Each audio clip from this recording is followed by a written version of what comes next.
The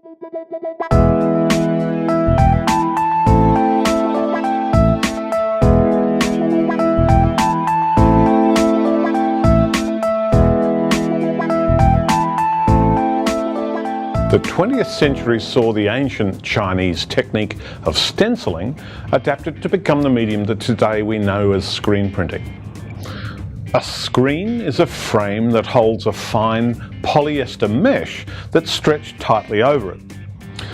A stencil stops ink from passing through particular areas of the mesh, while the image area allows the ink to pass through. It's a printing process that's been adapted to be used in both fine art and design practice, using both paper and fabric as a substrate.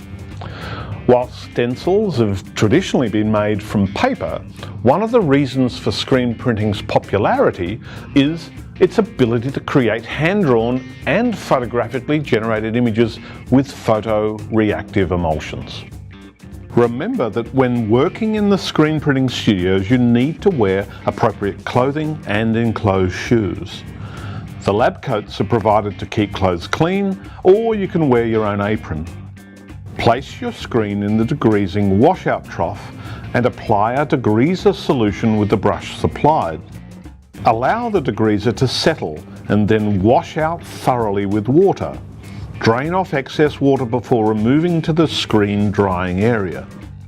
Take your screen into the darkroom. This work routine needs to be completed in yellow safe light conditions, so make sure all the external doors are closed. Wedge the degreased screen into the screen coating blocks attached to the wall and the floor. Ensure the flat non-printing side of the screen is facing toward you. Photo emulsion needs to be activated so that it's light sensitive, and prior to use, make sure that it's evenly mixed. Pour the photo emulsion into a screen coater that's smaller than the width of the screen frame. Don't forget to replace the lid on the photo emulsion container, as this is going to protect it from light and dust, enabling a longer shelf life. Position the screen coater at the bottom of the mesh and level the emulsion by tipping the screen coater to the coating position in contact with the mesh. In a smooth motion and with light pressure, lift the screen coater upwards until you reach the top of the mesh. You're looking to create a thin, even layer onto the screen.